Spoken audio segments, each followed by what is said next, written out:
Hola, bienvenidos a nuestro podcast. Este es el episodio 5 del capítulo 2. El día de hoy estaremos hablando sobre el solipsismo y nosotros somos... Mi nombre es Ania Siri Virgen Pulido. Mi nombre es Zinedine Manuel Rodríguez Gómez. Y mi nombre es Diego Ramos Bautista. Mi nombre es Orlando de la Cruz Cuevas. Y mi nombre es Bethany Giovanna Ramírez Rodríguez. El solipsismo sostiene que solo podemos estar seguros de nuestra propia existencia y de nuestros propios pensamientos. En otras palabras, se puede decir que todo lo que conocemos y experimentamos puede ser solo como una creación de nuestra mente. Es como si estuviéramos en un sueño y en la realidad todo lo que vemos y sentimos es solo una proyección de nuestros pensamientos. Podemos imaginar, como por ejemplo estamos en una fiesta, vemos a todas las personas bailando y riendo. Desde el punto de vista solipsista podemos pensar, y si esas personas no son reales o si solo son figuras de nuestra mente. Es como jugar a ser al protagonista de una película donde todo lo demás como un decorado. Esto puede sonar como un poco raro, pero así funciona el solipsismo. Para ser más claro, en otro ejemplo, por ejemplo, cuando soñamos, en nuestros sueños podemos vivir aventuras o lo que sea y conocer personas fascinantes. Cuando despertamos nos damos cuenta de que eso fue el producto de nuestra imaginación. El solipsismo sugiere que la vida misma podría ser algo similar. Tal vez lo que experimentamos está dentro de nuestra mente y pues no hay nada más allá de esto. Puede ser puede dar un poco de miedo, puede ser raro porque nos hace cuestionar la realidad. Si solo somos nosotros mismos los que existen realmente, pues qué pasa con las demás personas, son solo sombras o proyecciones de nuestros pensamientos. Pueden ser preguntas que pues, nos llevan a diferentes ideas o conocimientos de cada perspectiva, pues cada persona con la que interactuamos podría ser solo una parte de nuestra propia conciencia. También, sin embargo, hay quienes critican el solipsismo porque nos llevan a un callejón sin salida si solo creemos en nuestra propia existencia y no en la de los demás. ¿Cómo podemos tener relaciones significativas? La amistad, el amor y la conexión con nosotros son fundamentales para nuestra experiencia humana. Si pensáramos que todo son ilusiones o que todo es una ilusión, será difícil encontrar sentido como en esas relaciones. A pesar de su naturaleza desconcertante, el solipsismo también nos invita a reflexionar sobre cómo percibimos el mundo. Nos plantea preguntas sobre la naturaleza de la realidad y también nos recuerda que nuestras experiencias son subjetivas. Cada persona vive su propia versión del mundo basada en sus pensamientos y pues sentimientos. En resumen, más o menos, el solipsismo es una postura filosófica interesante que nos lleva como a cuestionar la realidad y nuestra conexión con los demás. Puede parecer como un poco raro si lo vemos desde otra perspectiva, pero pues parece que podemos pensar que solo existimos nosotros mismos y que el resto pues es una ilusión de nosotros. Pero también nos ayuda a apreciar nuestras experiencias y a la importancia de las relaciones humanas.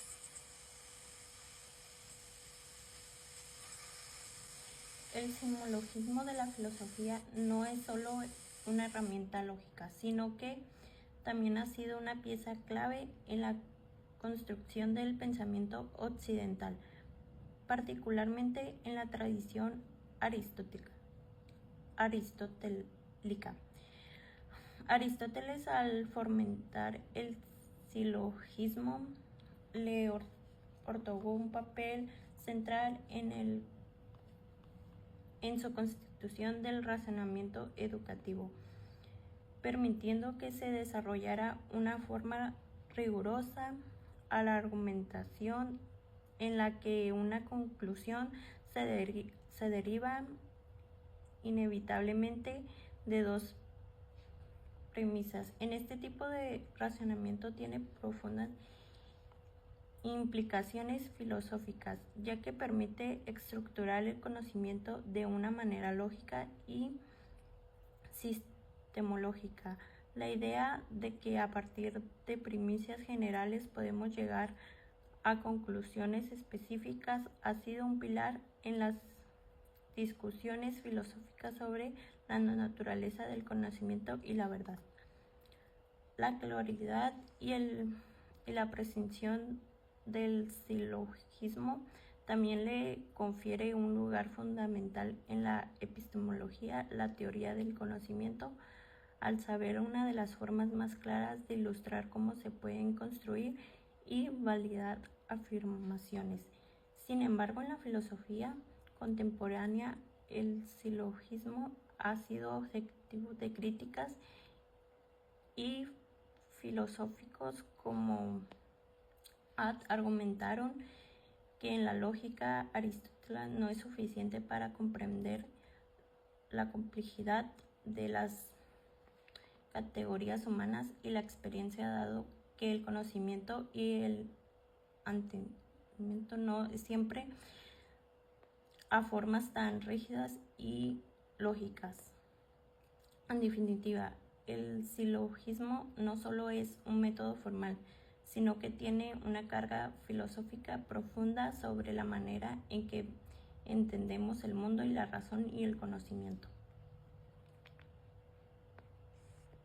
Bueno, pues yo voy a hablar de algunos temas, diferentes formas del socialismo, del solicismo.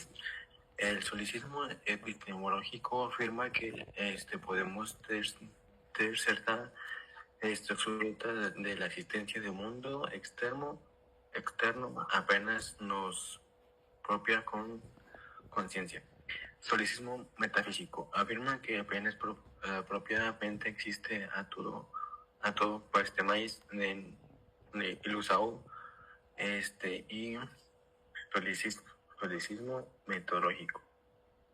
Existencia de mundo externo más sugiere que para entender la realidad debemos comenzar por el crecimiento de la propia mente. El solicismo que frecuentemente criticado por lavar un hueco salida filosófico o ese impulsi, que impulsa directamente más también como prevalece y levanta cuestiones profundas sobre la naturaleza, la conciencia y la realidad que se desempeña. Y pues es mi tema. Vale. Mi tema es... el solipsismo se expresa a veces como la visión de que soy la única mente que existe, o mis estados mentales son los únicos estados mentales. Sin embargo, el único sobreviviente de un holocausto nuclear podría llegar a creer verdaderamente en cualquiera de estas proposiciones sin ser, por ello, un solipsista. Por lo tanto, el solipsismo se considera más apropiadamente como la doctrina de que, en principio, existencia significa para mí mi existencia y la de mis estados mentales. La existencia de todo lo que experimento, objetos físicos, otras personas, eventos y procesos, cualquier cosa que comúnmente se consideraría como un constituyente del espacio y el tiempo en el que coexisto con otros y que necesariamente interpreto como parte del contenido de mi conciencia. Para el solipsista no se trata de simplemente que crea que sus pensamientos, experiencias y emociones son como una cuestión de hecho contingente. Los únicos pensamientos, experiencias y emociones, más bien, el solipsista no puede atribuir ningún significado a la suposición de que podría haber más pensamientos, experiencias y emociones distintas a las suyas. En resumen, el verdadero solipsista entiende la palabra dolor, por ejemplo, como mi dolor. Por lo tanto, no puede concebir que se pueda aplicar esta palabra en un sentido distinto al exclusivamente egocéntrico. Ningún gran filósofo ha defendido el solipsismo como teoría. Como teoría, sí, si es que puede llamarse así, está claramente muy alejada del sentido común. En vista de esto, cabría preguntarse razonablemente por qué el problema del solipsismo debería recibir atención filosófica.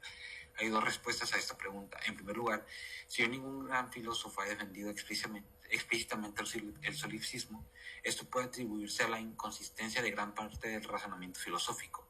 Muchos filósofos no han aceptado las consecuencias lógicas de sus propios compromisos y preconcepciones más fundamentales. Los fundamentos del solipsismo residen en la idea de que el individuo obtiene sus propios conceptos psicológicos, pensamiento, voluntad, percepción, etc. de su propio caso, es decir, mediante abstracción de la experiencia interna. Esta visión, alguna variante de ella, ha sido sostenida por un gran número, si no la mayoría de los filósofos, desde que Descartes hizo de la búsqueda egocéntrica de la verdad el objetivo principal del estudio crítico de la naturaleza y los límites del conocimiento. En este sentido, el solipsismo está implícito y en muchas filosofías del conocimiento y de la mente desde Descartes, y cualquier teoría del conocimiento que adopte el enfoque egocéntrico cartesiano con su marco de referencia básico es inherentemente solipsista. El solipsismo se basa en 3 principios filosóficos de origen cartesiano ampliamente aceptados. A. El mayor grado de certeza se encuentra en el contenido de la propia mente. B. No hay un vínculo necesario entre lo mental y lo físico. Y C. Las experiencias son inherentemente privadas. Aunque el solipsismo puede parecer un problema artificial, plantea cuestiones fundamentales sobre la filosofía de la mente. Su análisis revela cómo creencias de sentido común pueden llevar a conclusiones solipsistas, lo que obliga a una revisión crítica de dichos principios si se desea evitar tales conclusiones. Descartes, al introducir la duda metódica, rentó las bases del solipsismo al presentar al yo como una conciencia solitaria, res cogitans, cuya existencia solo puede asegurarse como mente consciente.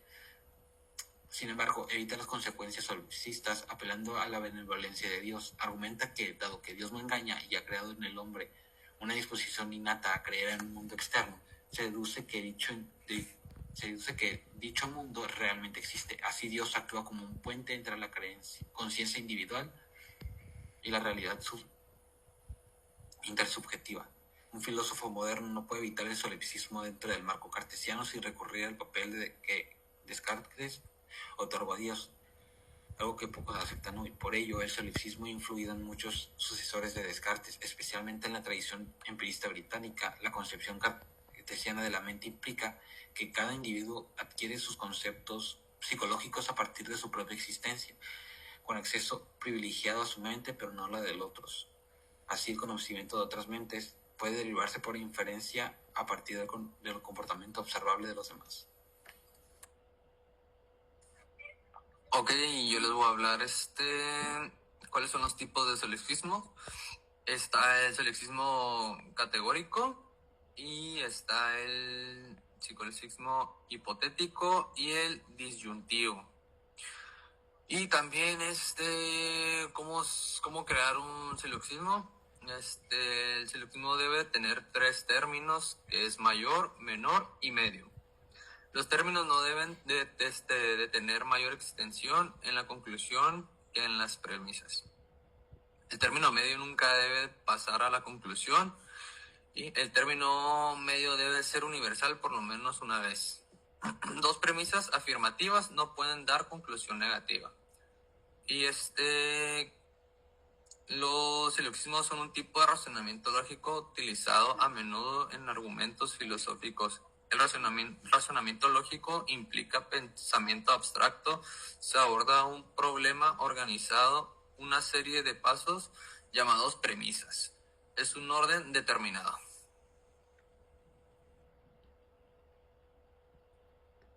Esto sería todo por nuestra parte, ¿no? Pues es todo de nuestra parte, supongo. No sé si alguien tenga alguna duda, alguna pregunta o al respecto. No, todo claro, compañero.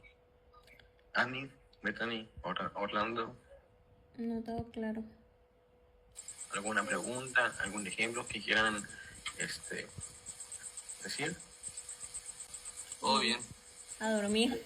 Dios, pues ese es nuestro último video, el episodio 5. Pues ya va a haber otro episodio, el 3. Capítulo 3. Exactamente. Y nos vemos en la siguiente. Capítulo 3. Chao, chao. Bye. Los veo hasta el martes. Bye.